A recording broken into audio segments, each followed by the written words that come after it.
just a few little things about the Venture. Someone sent me a question asking where the fuse box, the fuse is located for the accessory outlet. There is the accessory outlet right there.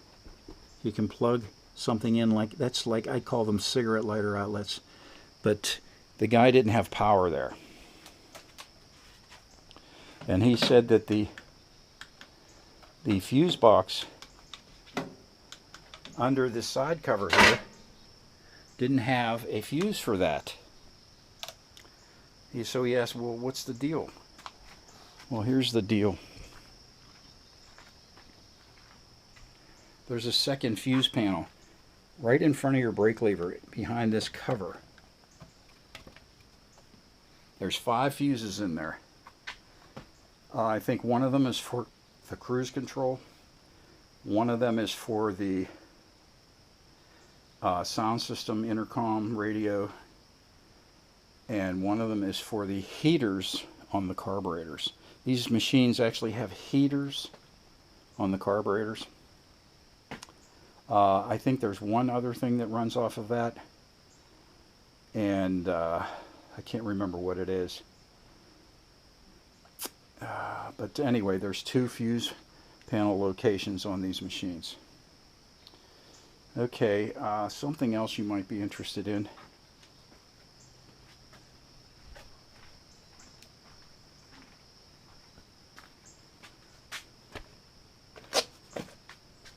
These machines have an access hole somewhere near the universal joint on the swing arm. There's a rubber plug about this big that you can put something like a screwdriver in there to stabilize the yoke where the universal joint is, so you can feed the drive shaft back in, because that just wants to flop straight down. And you have to stabilize that when you pull the final drive housing and pull the drive shaft out to do the drive shaft splines.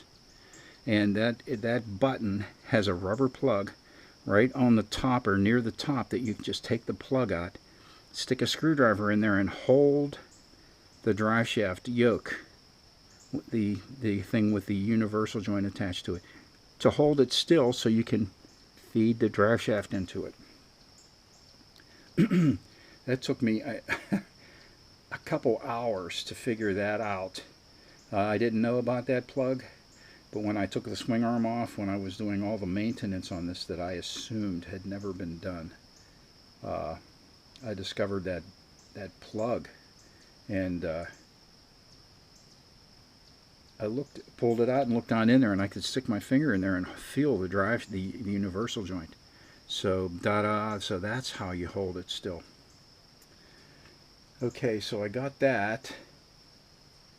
Showed you where the fuses are, and I showed you where that button is.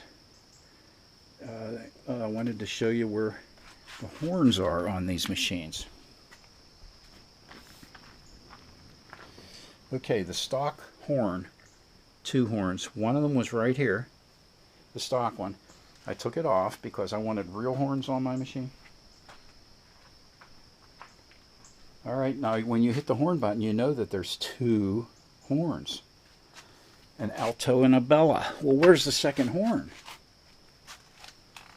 It's inside this cover, under this little bulge here, in front of your shifter. The bottom of that is open for the sound to get out. No, it doesn't get out very well. These horns on this are more like a musical instrument horn you'd hear in an orchestra than something that you want blaring to wake someone up that's dozing or about to run a stop sign. So that's why I changed my horns. I went to aggravating little horns that sound like horns that would come on a Subaru. So that's where your horns are. I retired that one in position, and I removed the other one, and that's where the wires going to that horn are what I hooked onto the control terminals of my 4-post relay. then all I had to do was run a wire from the battery to the load side of the relay, which is what carries the heavy load from the battery, and from the second terminal on the relay to the first horn. Just one terminal.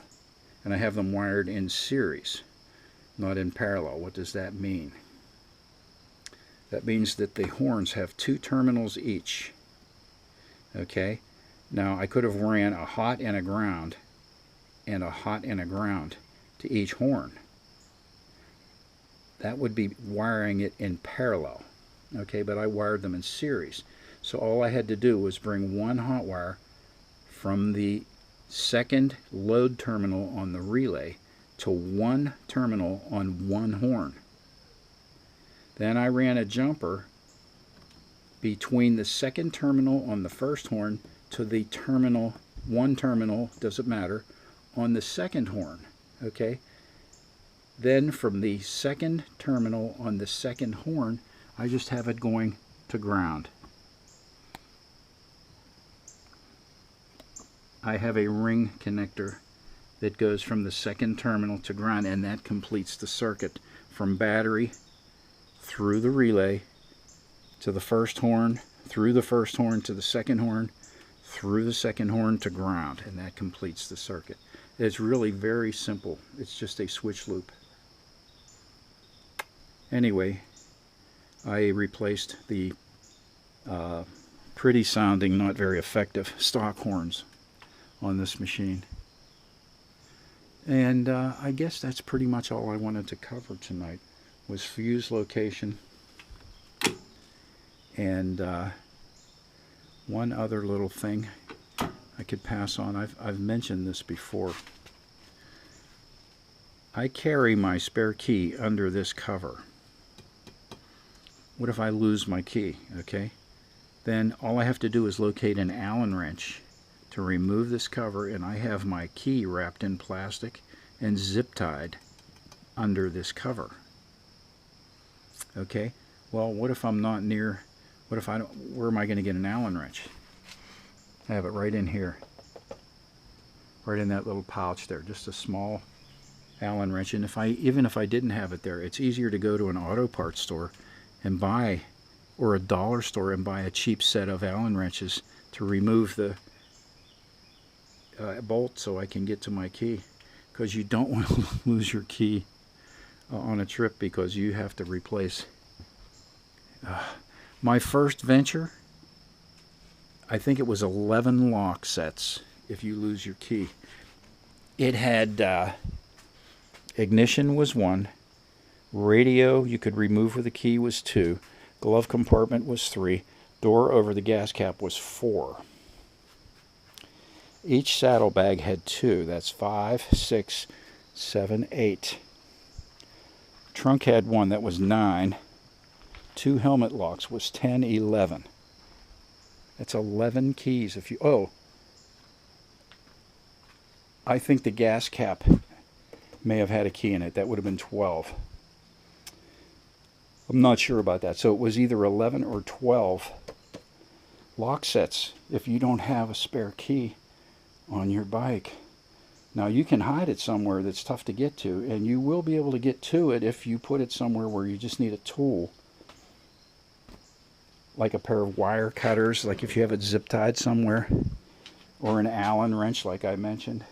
It's a hell of a lot easier than trying to call your dealer on a Sunday and get the key number so a dealer can make you a key on Monday. Anyway, that's enough for now. We're getting into my favorite time of year to ride. Here in late September. No, this is late August, I mean. This is, I think it's August 22nd. We have had overnight temperatures close to 50 degrees the past few nights. I even closed my pool today because the leaves are going to start flying, and that's all I do. If I left the pool open till September is clean the pool. I'll leave, and here comes the little furry vampires for their dinner. Come on, you want some corn? Oh, they're all over there. Come on, if you go like this, see, watch how they wag their tail. That's a sign that everything's okay. Come on. Come on. You hungry?